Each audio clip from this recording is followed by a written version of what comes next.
Welcome to The Origin Story of Cats, a step-by-step guide through history to uncover how these tiny, hilarious predators ended up in our homes. So, modern-day domestic cats descend from the Near Eastern wildcat native to the Fertile Crescent around 9 to 10,000 years ago. As the Ice Age ended and the region warmed, humans began domesticating livestock and cultivating wild grains like wheat and barley. This shift allowed them to settle down and, importantly, store food. But it turns out they weren't the only ones eating off of these food stores. Rodents went absolutely wild for this easy buffet, and their populations exploded alongside humans. Enter the wildcat. These little felines were perfectly placed within the food chain to take on the new role that humans desperately needed. Due to their size, the cat is uniquely positioned as both predator and prey, which continues to be reflected in their personalities today, as any cat owner can confirm that they can flip from vicious little monster to paranoid spaz at the drop of a cucumber. So the least fearful wildcats began creeping towards human settlements, drawn by the rodent boom as well as a shelter from the elements and protection from predators provided by humans. Since they weren't really big enough to threaten us humans themselves, and they weren't interested in the grains we were storing, a mutual goal of rodent annihilation bonded us immediately.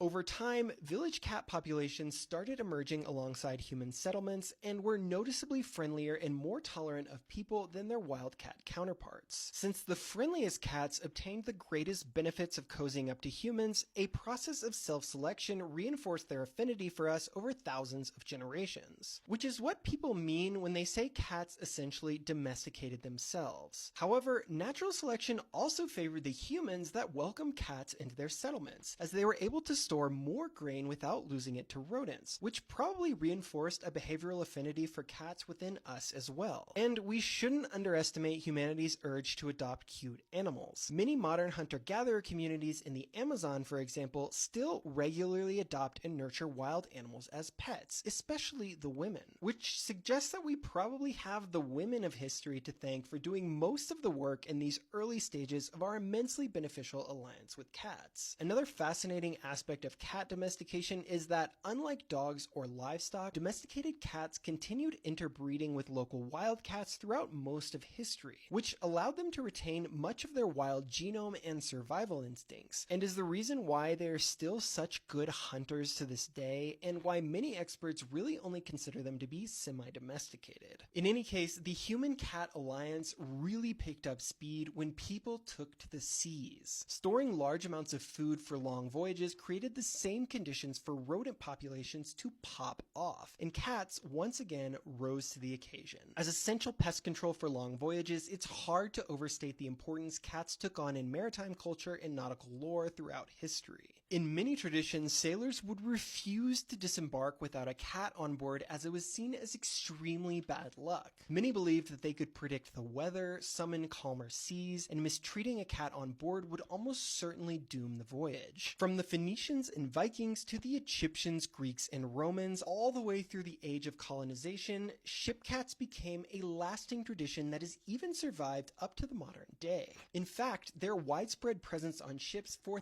thousands of years was a huge force for their distribution across the world. When we talk archaeological evidence, one of the earliest signs of the human-cat bond comes from the island of Cyprus around 9,500 years ago. Despite there being no native cats to the island, archaeologists found a cat buried alongside humans, suggesting the domestication process had already started at least by this time. Around 5,000 years ago, burial sites in ancient China also show signs of early human-cat interactions. However, the timing seems to suggest an entirely separate domestication process began in this region, possibly with the local leopard cat. But if this or other domestication events were initiated around the world, these populations eventually died off or were displaced, because genetic evidence does suggest that the domestic cats of today all do stem from the Near Eastern wildcat from the Fertile Crescent. Once we hit the Bronze Age, cats really start getting interesting, and no one did cats quite like the Egyptians, who can really be credited with one of the cat's most dramatic dramatic upgrades towards full-blown pet. They integrated them into mythology, household, tombs, and art.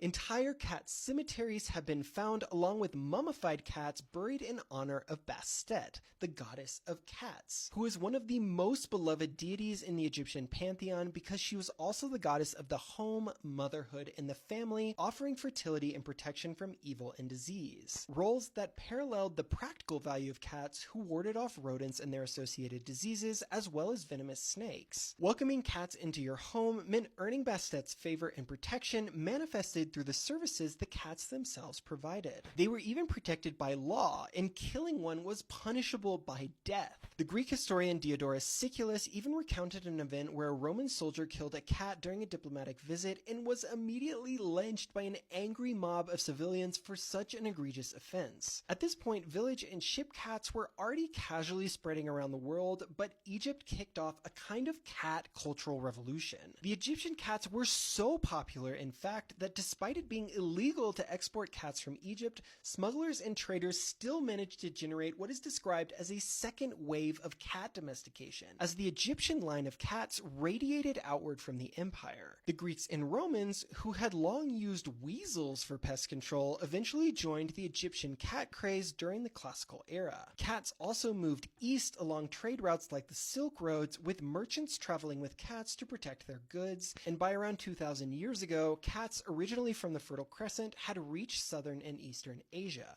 In ancient China, they provided their services to farmers and later became prized pets among the wealthy, especially in silk-producing regions where they helped guard silkworms from rodents. From China and the Korean peninsula, cats were introduced to Japan, where they instantly became cultural icons, embodying both mischief and luck. By the Middle Ages, cats were everywhere in Eurasia and Africa, and their early reverence survived in many regions, especially in Islamic culture, where cats were admired for their cleanliness and were even viewed as spiritually pure enough to enter mosques, as long as they didn't make a mess. However, cats were not always cultural heroes. During the Middle Ages in Western Europe, things took a dark turn. Cats, especially black cats, started to be associated with witchcraft and the devil. In some regions, they were even exterminated in mass. During the Age of Exploration, cats were carried to the Americas, Australia, and Pacific Islands, and today you'll find cats wherever you find humans. And while we certainly do love them, it's worth acknowledging that domestic cats are an invasive species in much of the world,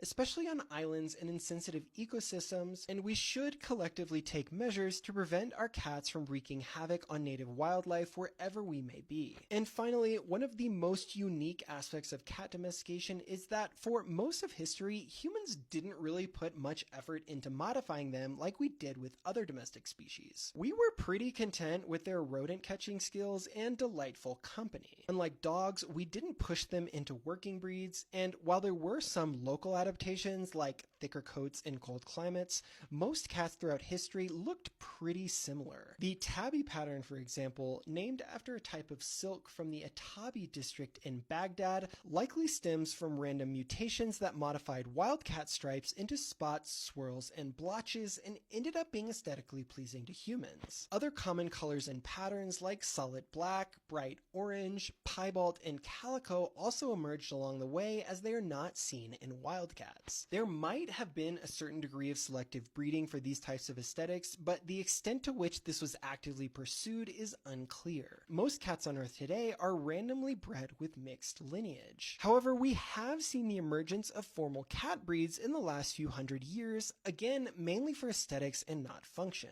Comment, by the way, if you want me to cover any specific cat breeds, and I can do deep dives in another series if that's something that would be interesting for y'all. In any case, the fact that cats have retained much of their wild genome turned out to be one of the most charming aspects of their personalities. And if the internet has taught us anything, we are clearly obsessed with these small, quirky predators. And with anywhere from 600 million to possibly over 1 billion cats worldwide, clearly they've benefited from our friendship as well. Thanks so much for watching to the end. I've got a few fun cat puns for you to guess in this video. Comment your guesses, and if you want to support me during my unpaid veterinary internship year, I do sell these silly prints and shirts in my TikTok shop. I know I couldn't cover everything in this video, but if there's a specific part of cat history that you want me to explore more in depth, let me know in the comments, and I'll try to cover them in future videos.